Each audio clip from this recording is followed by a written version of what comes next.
Greetings everyone, I'm Tris. Today, we're diving into the complex history of Israel and the Arab nations, examining the four major wars that have left indelible marks on the Middle East and echoed across the globe. One might question how Israel, a small nation surrounded by Arab countries, with whom it has had conflicts, engaged in 4 consecutive wars and managed to preserve its sovereignty each time. If you find this video interesting, it would be great if you could support us by hitting the like button. Now, let's get started. The Middle East, with its abundant oil resources and strategic position, connecting Asia and Europe, became a hub of conflicts and wars that reverberated across the globe. Central to these tumultuous events was the age-old dispute over the land of Palestine, between 2 distinct groups, the Jews and the Arabs. This struggle, deeply rooted in historical and religious claims, laid the foundation for a series of 4 major wars between Israel and the Arab nations, shaping the course of history and geopolitics in the region. The genesis of the Arab-Israeli conflict can be traced back to the late 19th century, when Jews, long dispersed throughout the world, began yearning for a secure homeland to escape centuries of persecution and discrimination. They saw Palestine as their rightful ancestral land, drawing on historical ties dating back to biblical times.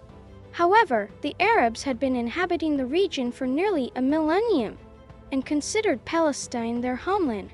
This competing claim set the stage for inevitable clashes between 2 fiercely determined groups with competing visions of nationhood. The international community, in an attempt to resolve the brewing tensions, proposed the partitioning of Palestine, creating separate Jewish and Arab states. In 1948, Israel proclaimed its long-awaited independence based on the United Nations partition plan. But the Arab nations vehemently rejected this newly established Jewish state. Instead, they sought to expel the Jewish people from Palestine by force, setting the scene for the First Middle East War. The First Middle East War, commencing in 1948, pitted the newly formed Israel against a coalition of surrounding Arab nations. Initially, the Arab forces overwhelmed Israel with their numerical superiority. But the resilient spirit of the Israeli people, coupled with their ability to adapt and rebuild their military strength, turned the tide of the war. Israel's resourcefulness in collecting and refurbishing discarded tanks from various sources proved instrumental in their eventual victory. The war concluded with a ceasefire about a year later, with Israel securing more territory than originally proposed by the United Nations. Meanwhile, many Arab residents of Palestine were displaced, becoming Palestinian refugees who sought shelter in neighboring Arab countries. The Arab nations involved in the Middle East War were confronted with the harsh reality of their disorganized armies and inadequate military equipment.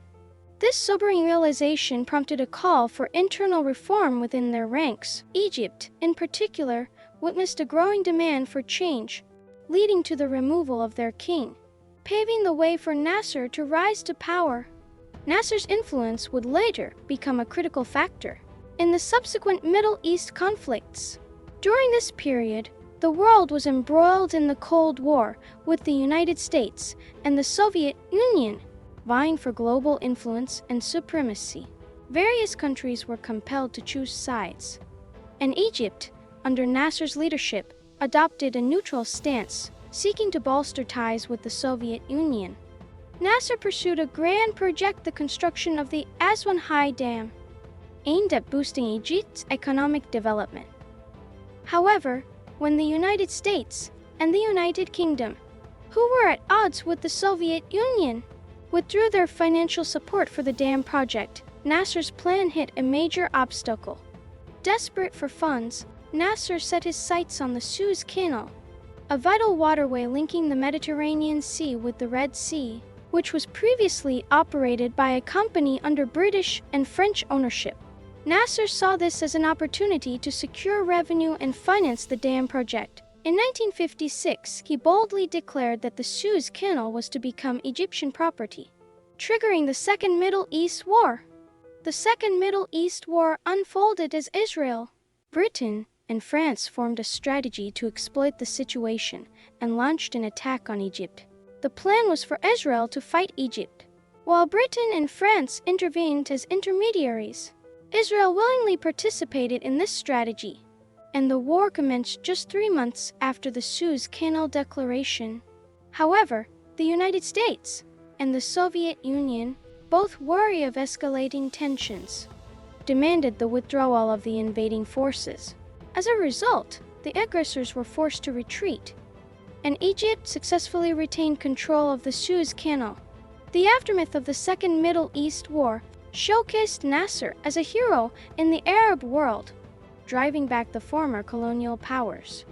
However, it also revealed fractures and divisions among the Arab nations, each with their own aspirations for regional dominance. The Palestinian refugees, who had fled their homeland during earlier conflicts, found themselves in a precarious position amidst these competing interests.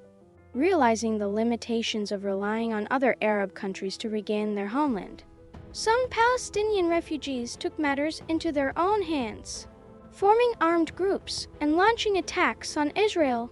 These actions intensified the hostility in the region and brought the Middle East closer to a third all-out war. In 1966, Syria, one of Israel's neighboring countries, formed a government supporting the Palestinian refugees' cause.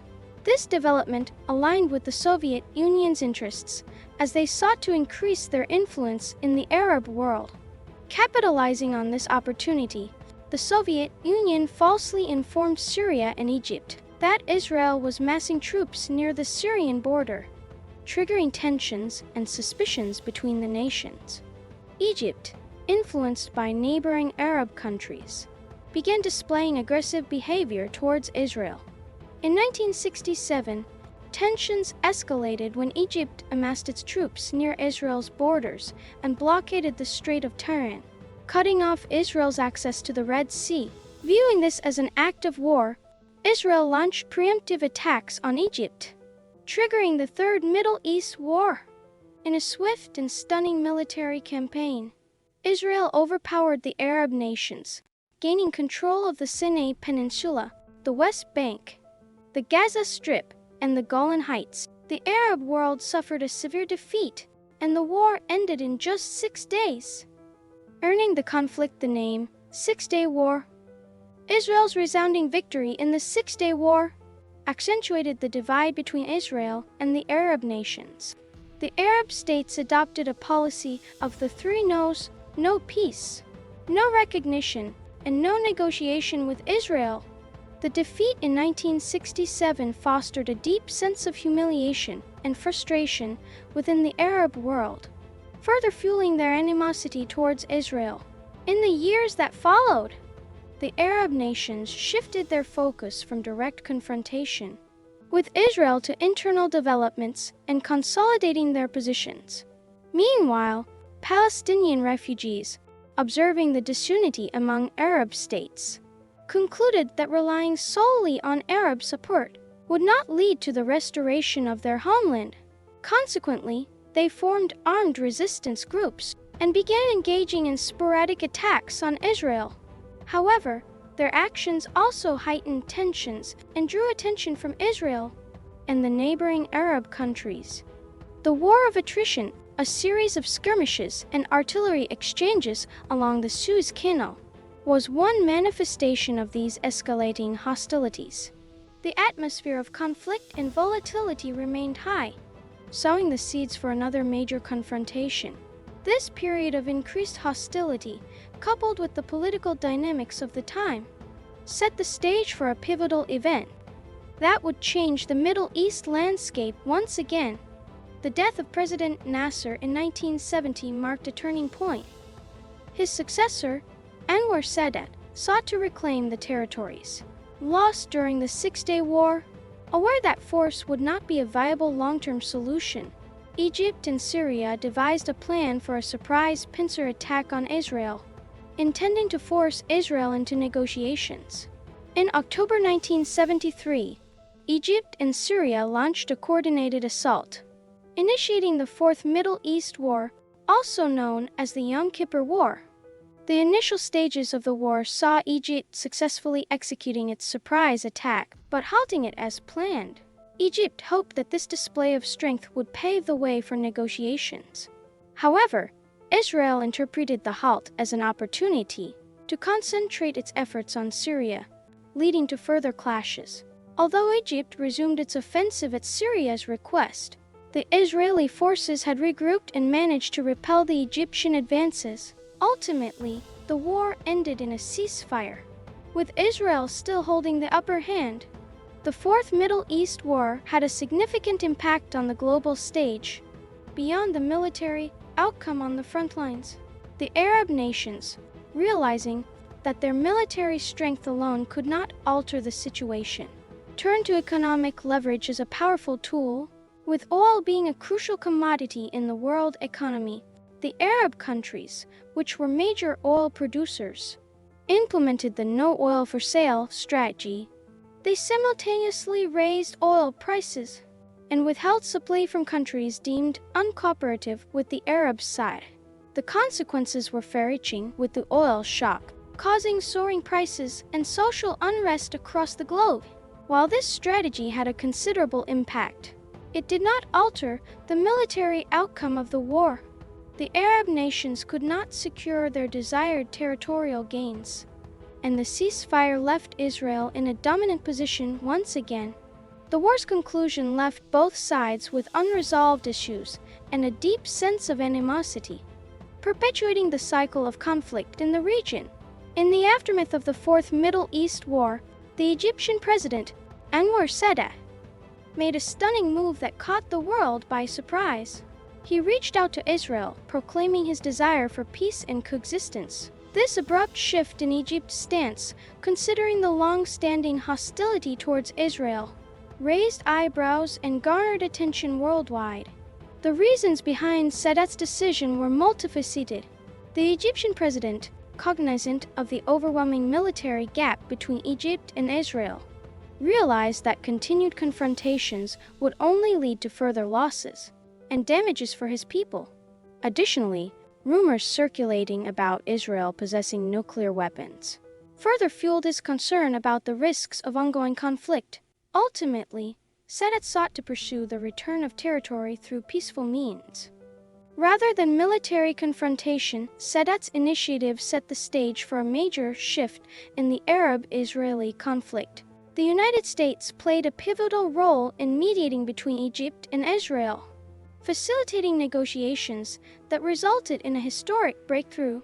In 1978, Egypt and Israel agreed to a peace treaty that marked the first Arab nation to officially recognize Israel's existence. As part of the accord, Israel returned the Sinai Peninsula to Egypt, marking a significant step towards reconciliation. However, this reconciliation with Israel was met with resistance from other Arab countries.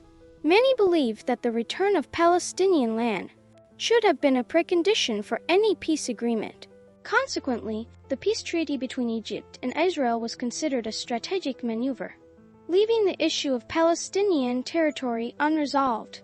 Over the years, some other Arab countries have followed Egypt's path and established diplomatic relations with Israel.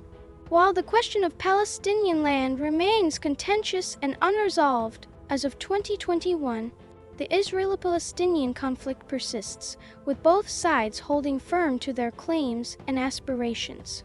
In conclusion, the Middle East has been marked by decades of conflicts and wars, with the Arab-Israeli conflict standing as one of the most enduring and contentious issues, rooted in complex historical and religious factors. These four major wars have shaped the region's history and geopolitics, with far-reaching consequences for the world. While peace efforts have been made, the deep-rooted animosity and unresolved territorial disputes continue to pose challenges, underscoring the need for sustained dialogue and diplomacy to achieve lasting peace in the Middle East. Only through understanding, empathy, and cooperation can a brighter future be forged for all the peoples of the region. Thank you for watching. Don't forget to like, comment, and subscribe for more insightful content. Take care and see you in the next video. Goodbye.